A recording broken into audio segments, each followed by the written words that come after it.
Oui, chers frères en Christ, que la grâce, la paix et la miséricorde de notre Seigneur Jésus-Christ pour ça abondamment multiplié. Shalom et bienvenue dans cette nouvelle vidéo de 7 minutes de pain quotidien du 9 octobre 2025.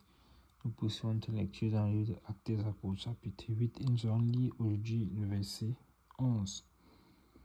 Ce verset 11 vient à la suite du verset 10 qui nous a déjà dit à quel point est-ce qu'il y avait un homme qui se trouvait dans Samarie qui essayait de détourner le peuple du Seigneur de l'évangile des voies que Dieu annonçait au travers de son serviteur Philippe. Et qu'est-ce qu'il faisait? Il faisait des actes de magie. Et quand l'homme est captivé et attiré par tout ce qui est mystérieux, alors les personnes de cette ville-là étaient trompées. Non seulement les enfants, mais également les adultes. Et le Seigneur nous avait donc exhorté à avoir le discernement, à rechercher le discernement et à faire attention. Parce que si nous manquons de discernement, ça n'est pas une bonne chose. Nous sommes susceptibles d'être trompés par des fausses doctrines, nous sommes susceptibles d'être trompés par des faux serviteurs du Seigneur. Et donc, nous devons avoir le discernement. Et ici, donc, à Samarie, ces hommes-là, hommes et enfants, étaient tellement surpris par les actes magiques que posait Philippe. Pas Philippe, Simon. C'est Simon-là que ils étaient troublés. Le verset 11 donc que nous lisons aujourd'hui nous déclare qu'il l'écoutait attentivement parce qu'ils avaient longtemps étonné par ses actes de magie. Amen. Vous voyez ceci? Donc il avait tellement eu à faire les actes de magie que il l'écoutait attentivement. Les gens de cette ville étaient attentifs à ce qu'il faisait. Or, ce n'est pas parce que on a fait longtemps, on a cru à quelque chose pendant longtemps que cela fait de cette chose une vérité. On peut croire quelque chose pendant longtemps, mais cela n'est pas une vérité. Voilà pourquoi il nous faut toujours apporter tout ce que nous savons au pied du Seigneur et ne jamais penser que nous savons comme il faut savoir, que nous connaissons comme il faut connaître et que nous avons déjà atteint le summum de la connaissance. Non, il faut toujours être prêt devant le Seigneur, être disposé à être enseigné, même pas plus petit que nous, même pas plus jeune que nous, car le Seigneur fait comme il veut. Notre cœur doit toujours être humble. Et voici donc il avait tellement été troublé par ces actes magiques qu'ils avaient déjà cru que cela était la vérité.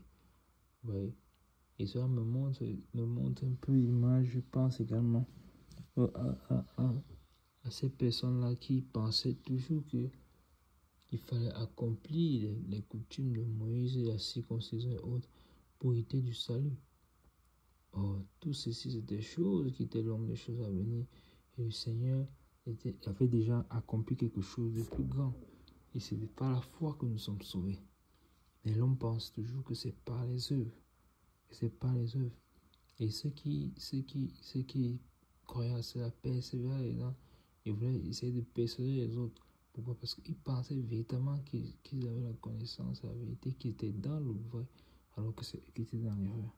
Et Paul lui-même, souvenons-nous que lorsqu'il a persécuté les frères et sœurs, c'est pensant plaire à Dieu qu'il le faisait. Pensant plaire à Dieu qu'il le faisait. Donc faisons attention, mes bien-aimés. Et ont un cœur toujours humble.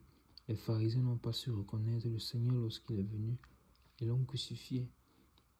Même les Juifs, ils l'ont crucifié. Ils l'ont livré. Parce qu'ils s'attendaient à recevoir un roi qui viendrait les délivrer des Romains. Un roi qui naîtrait dans les palaces et autres. Mais Jésus-Christ, le Fils de l'homme, Fils de Dieu Tout-Puissant, est venu sur la terre comme un homme normal et encore il est allé au-delà en naissant dans une étape, en ayant une vie simple, en s'asseyant avec les publicains et les gens de mauvaise vie, car son but c'était de leur apporter la vérité, c'était de leur apporter la lumière, car c'est eux qui étaient assis dans les ténèbres, ils avaient besoin de la lumière. Donc faisons attention, mes bien-aimés, ayons ce cœur humble, ne nous laissons pas troubler, remettons toujours en question devant le Seigneur et demandons toujours au Saint-Esprit de nous sonder nos cœurs, sonder nos rangs pour voir si nous sommes toujours dans la foi. C'est ce que l'apôtre Paul demande de faire. devons toujours nous considérer, ne pas considérer que nous sommes arrivés, mais toujours tenir devant le Seigneur et dire Seigneur, moi voici, j'ai besoin de toi, j'ai besoin de ta grâce. Et si toi également tu écoutes cette vidéo, tu n'as pas encore donné ta vie au Seigneur, ça veut dire que tu as besoin de la grâce de Dieu. Tu as besoin que le Seigneur te parle. Tu as besoin que le Seigneur sauve ton âme. Alors cela est si simple. Il a rendu les choses faciles. Il est venu il y a plus de 2000 ans à la croix. Il est mort pour que toi et moi ayons la vie éternelle, pour que toi et moi soyons réconciliés avec le Père, afin qu'en croyant à lui, juste en croyant à lui, nous recevons la vie éternelle.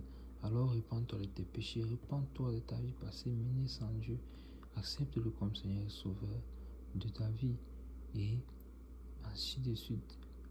Et après cela, fais-toi baptiser en son nom, en conformité à sa mort et à sa résurrection, et tu recevras la vie éternelle. Et la promesse du Saint-Esprit est également disponible. C'est ce Saint-Esprit dont il nous guide et nous dirige dans toute la vérité. C'est ce Saint-Esprit qui nous empêche d'être séduits également par comme ces personnes-ci ont été séduites ici dans la vie de Samarie. Ce Saint-Esprit-là qui nous donne le discernement pour reconnaître ce qui est bon et ce qui est faux.